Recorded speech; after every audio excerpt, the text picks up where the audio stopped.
Welcome to Wine Library TV. I am your host, Gary Vaynerchuk. And this, my friends, is The Thunder Show, aka the internet's most passionate wine program.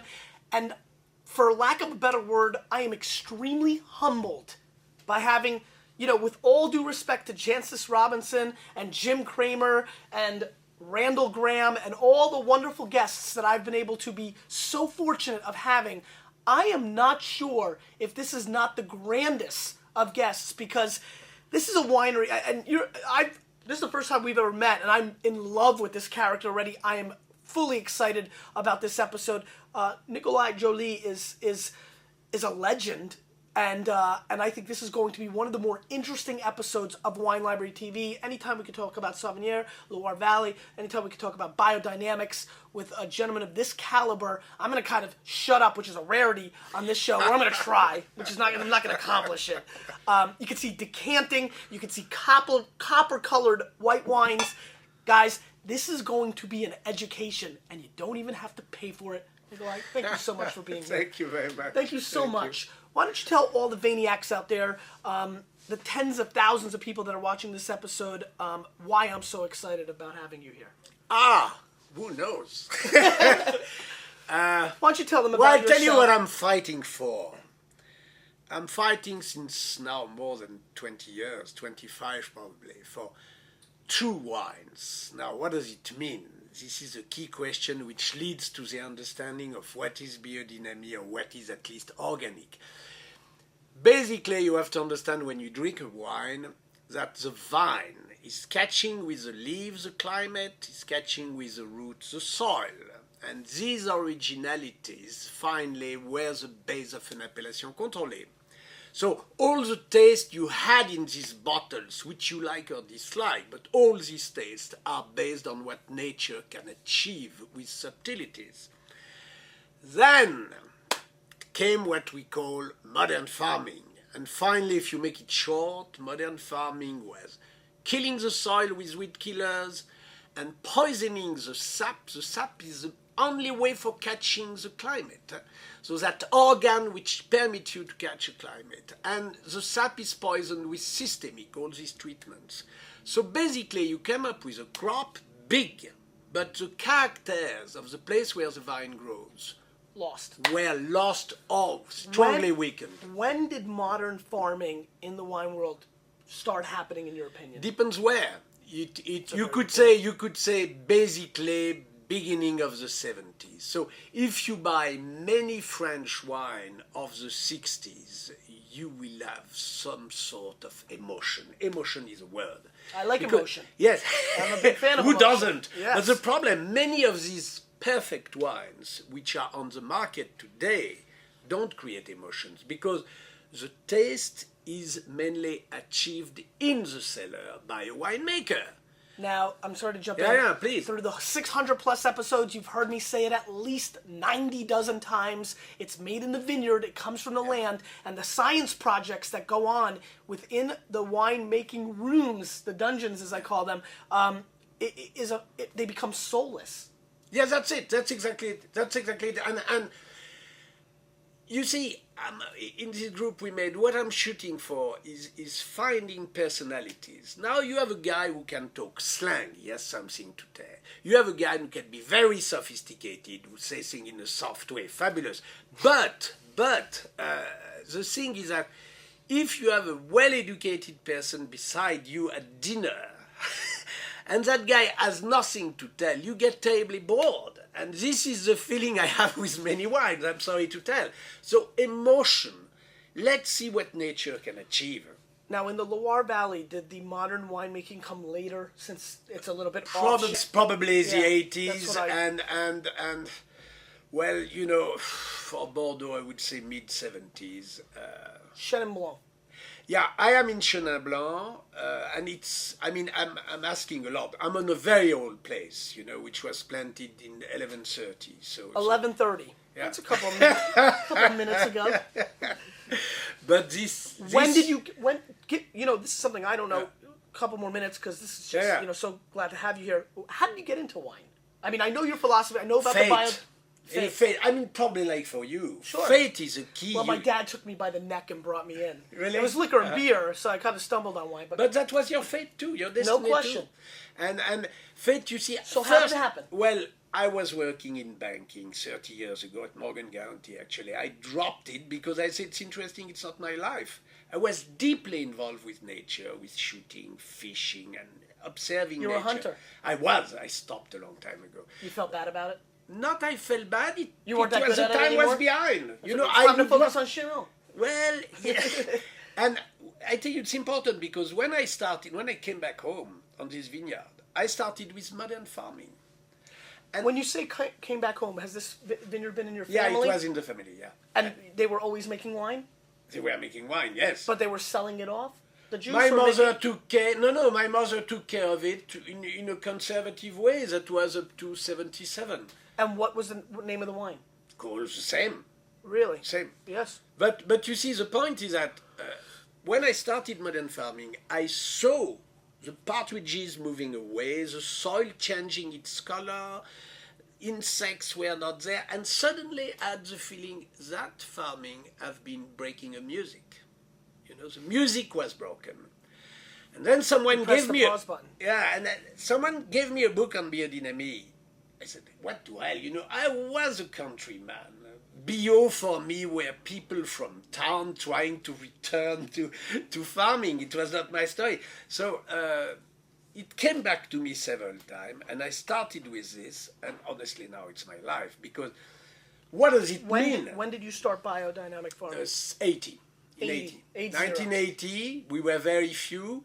You see, I thought my place is where it has a long history, much before the time where the vines were planted in the 12th century. So I thought I need something special here.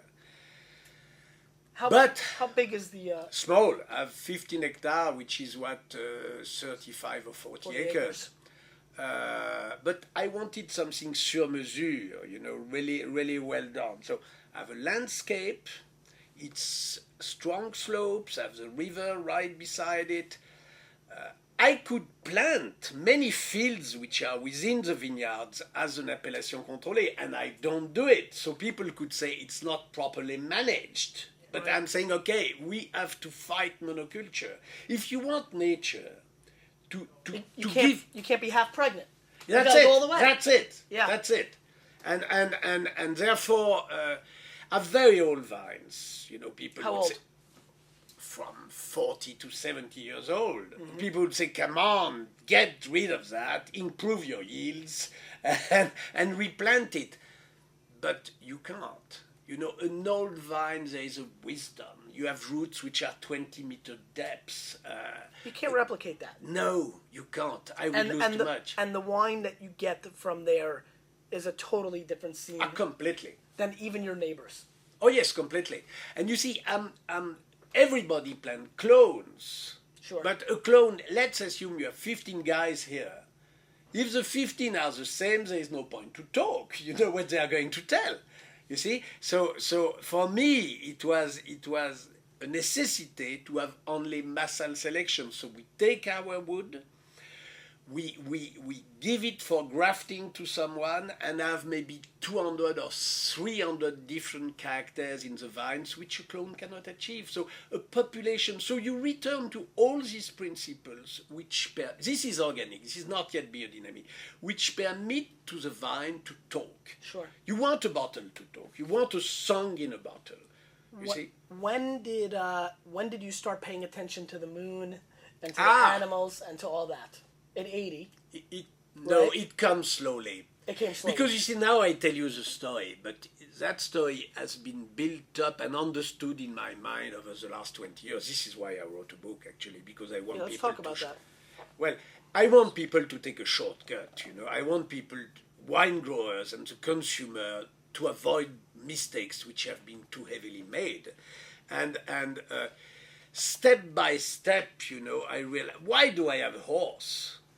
Now, I could even tell you that if Well, but you might like riding a horse. Yes, but Or you which say I have horns, no right? time to do that anymore. Horns? Horse Yeah. is interesting, but you see, different animal on an estate will bring different faunas, different insects, etc. And all this contribute to the complexity of the life of the soil, and all this permit to the roots, because without microorganisms, a soil cannot feed itself, or a root cannot feed itself on the soil. So you reach complexity, but it's like acoustic. You have a good singer in bad acoustic, it doesn't come out well. And by tuning your estate to several principles which permit nature to fully express itself, you obtain a wine which has a deepness, a song, etc. What has been done in the last 30 years is, come on, we have no time, we have not the economics for that, we do whatever we wish, we have high yields, and we bring cosmetic in the cellar. That's right. And cosmetic in the cellar makes a good wine without souls. Yes, that's it. Makeup. I call it Appellations contrôlée L'Oréal. Yeah. But I mean, you see now the new generation just coming to this. Their life is there. You know, they have the feeling that they need to find something else. They understand that the modern society has reached limits. Something new have to come. And all this is part of discovering something new. So I think things are on their way. And I think, clearly. There's enormous momentum. We Yeah. just after this episode airs today, we have the next series of episodes is a 2-part episode with a biodynamic California producer that we taped last week. Great. Taped last week because I'm away this week. So there's clearly momentum. Yes. I mean, what you've been Yes. working for is clearly on its way. I'm sure Yeah. you see it. I'm sure you taste it. Oh, you taste it, and all over the world. I mean, taste it in the air. Oh, yes. Meaning it's coming. It has to come, and it is coming. And the greatest danger, it is a market. You see, all the people, most of the guys we have this afternoon in this group, they were not doing that for a market. They were doing this to be themselves. And now here comes the market. And now, which is a bit of a danger. Sure it is. But It's better than the alternative. certainly, and second thing, if you have one guy starting this just because it's a market, when he has pressure from disease should never be fought. Disease should be understood. That's pretty profound. Yeah, and when they face disease, okay, I don't want to lose my crop, I'm going to use chemical, and the guy is gone. So all these newcomers, if they come for the sake of economics, if they don't have the chops, they don't have the chops. If it's not their passion, they're going to leave it. They're going to leave it. That's it's my a flavor point. of the month. Absolutely. Flavor of the month. Absolutely. Let's talk about the first wine that we have here. Tell us a little bit about this. Clos Sacré 2006. Clos Sacré 2006 Chenin Blanc. And what kind of suggested retail is on this? Do we know? Suggested retail. It's around $28. $28 US retail suggested. Let's pour a little bit. Tell us a little bit about this. What kind of production? Oh, very tiny. The yields are about 2,500 liters by hectare. This is Sauvignon. Just put it right there, just so everybody sees that. Okay. And so, how much production? I'm sorry. 2,500 liters by hectare. Less than 3,000 liters by hectare, which if you convert it in a... No, you have weight. no, but it's very tiny. And for harvest, you never harvest once. You go 4 times through the vines to harvest because as you have massal selection, they behave in a different way. So you have some early grapes ready earlier and other ready later. And I am shooting for botrytis, which is a sort of... A disease. No, well, people think it's a disease, but it can be a disease, but it's also noble rot. Sure. If it's well done. Sure. And you see... So is that why we're seeing, Yes. for everybody who's watching and wondering, why in the heck That's do we it. have this yellow, almost copper-like Yeah, color? that's it. Almost That's it. similar to a sauterne color. That's it. That's what you're going for. Because it's almost harvested like a sauterne. When do you harvest it? In November? No. We harvest it mainly in October, Okay. between the end of September and the beginning of Okay. November. And you see, the grape starts to shrink, so you have concentration and more minerality. Yep. But the size... Most. I'm sorry to cut you off. Most people don't want to, grab it after it starts shrinking because that means less production. It's much less production. But a wine is a wine. You can't cheat with wine, for Christ's sake. Yeah. Wine, you have to help the vine to do its best, and you have to harvest when the work is achieved. If you cut a grape before it has shrunk, it's like if you take away the painting from a painter before the painting is finished. You see? So all this has to come, and all this will come. Because the consumer is not anymore a nut. Yeah. So, The consumer's more educated than ever. Absolutely. And you know, now they are less conventional than before. Very much so. Do you feel that, so if you were to recap how you work this, do you feel like you're just there to pay attention and Yes. guide Yes. more so than make? Would you even consider yourself a winemaker, or would you consider yourself more of a wine guider? I show you my visit card. Okay. On my visit card, I've written nature assistant and not winemaker. This is pretty sweet. I figured. That's exactly Nature what you said. assistant and not winemaker. If you are a Rod, if you winemaker, can get in here, this is pretty wild. Right there. I don't know if you can get it. Yeah. if you are a winemaker, But it's just so obvious. well, right? yes. I mean, if- as you talk, it was just obvious If to me. you are forced to be a winemaker, it means that you have not understood the subtleties of nature. Nature is a much better winemaker than a human being. What does a vine? That is a T-shirt. Yeah. You know, you want to go in the T-shirt business? Nature is better than anything. I mean, that's really true. That's really true. Look, if you take a vine now, you have tiny buds. yeah. Come back 6 months later, you have branches, you have leaves, you Yep. have grapes. Yep. That's 7 tons by hectare. 7 tons by hectare. Now, 94% of this is photosynthesis. Only 6 is the soil, which means that something intangible has become tangible. Non-matter energies have become matter. When you understand that a macrocosm becomes a microcosm, you have just to help the vine to do that job which no one else can do. You know, if I ask you to convert air into matter, you can do it, I can do it. I got some superpowers in this wristband. I understand. And you're right. Let me ask you a question that I'm curious about. And we should probably give this a sniffy sniff, otherwise this will turn into the first 3-part episode of Wine Library TV. Aromatically, this is extremely interesting on the nose. Are you a big Complex. aromatics guy? I'm a very big aromatics guy. I noticed you went right. You didn't romance it. You didn't smell it that much. You just went right into it. I know it. You know it too well. That's a very valid point. That's a very valid point. But in general, if you don't know, I or you're like not- better the smell, often I like better the smell than the taste. that happens all the time. I think for many people, are you more interested in the smell than the taste, or Yes. no? Yes, Yeah, me because too. I mean, the smell is less coating to matter. You see, the smell is more intangible, and all what is behind matter is finally the basic for understanding biodynamics.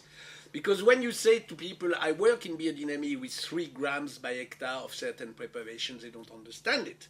Now, if you explain to people that matter is just a mass of atoms moving permanently at a fast speed, they understand that vibration, you know, is finally just made of non-matter, but it's just the laws of the Earth. Earth is gravitation. And gravitation catch non-matter and makes matter out of it just by more density. So I judge a wine from its expression, from the sphere which is around it. And it ends up into a taste, but this is the end step, the last step. tell me about the Chenin grape. Are you fabulous grape. Are you? Yeah. Is it your favorite grape in the world, or With have you- Riesling. with Riesling? With Riesling. Because you see, Told you, Riesling with the nerdies. Riesling can achieve a lot of beauty. A Chenin is like a difficult child. If you handle well a difficult child, He was awful. Okay. it doesn't look bad. Huh? Well, now it's great. If you handle well a difficult child, it's a genius. If Yes. you handle poorly a difficult child, it's a disaster. Chenin is that. Chenin is a long cycle. And Chenin cannot support mistakes. So modern farming to Chenin is a complete drama. Modern farming So to a Sauvignon is less a problem. What do you say about the Chenin that we're seeing in South Africa? It's modern. Yes. And I've got to be honest with you. Yeah. I think it serves Yeah. a Some are very good. good. I think it serves a very good niche in the U.S. Yes. market. It is true. I tell you. I mean, it's one- obviously not this. No. But no, I agree. It's a I very agree. interesting wine and under $10. Yes, but I tell you why. Chenin doesn't need a hot weather. So the climate of South Africa, close to the sea, is a very good fit for Chenin. Got it. I remember South African coming to me, etc. And the greatest mistake for a Chenin is too big yields. Big yields. Big yield doesn't fit Chenin.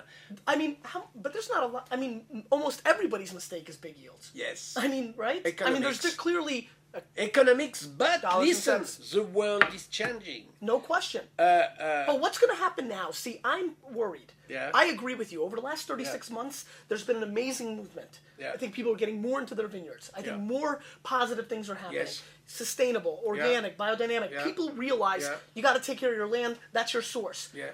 The economy is getting tougher. Yeah. It's clearly getting tougher for wines. You know, obviously you have amazing brand reputation. Wait. Fair enough. Hold on. Let me finish. Okay, You jump in. okay. You've got a lot of brand equity. Yeah. You've been in the game. There's Yeah. a lot of people at stores like us. We're going to buy what we can get. Da da da. Yeah. For somebody new or fairly new, they may have passion, but without the brand equity, without the scary factor that scores have such an impact in our business of wine. Mm-hmm. With the economy where it is, it's difficult for somebody coming out of nowhere to Mm-hmm. produce a $37 Chenin out of the Loire Valley, no brand equity. This is and why it's a I- challenge, and yeah, I'm worried that yeah. they're not going to take that risk to make it better. They're going to make more wine less expensive, just to do what they have to for the economics during a global downturn. Two things. Please. First thing, the great thing we have to mention to everyone, the definition big is beautiful belong to the past, for Christ's sake. Big is not anymore beautiful. Little is Small the new big. is beautiful.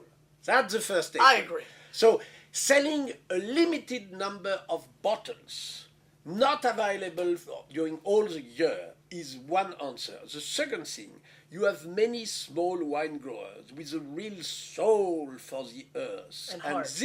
And heart. This is why I was making this group Return to Terroir.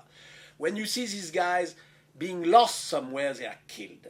If you put 100 of them together, we have now 180 members and 14 countries. Why don't you tell them what members you're referring to? And, Well, and you guys it's- are in town for that now, right? Yes, the group is called Return to Terroir, Renaissance des Appellations in French.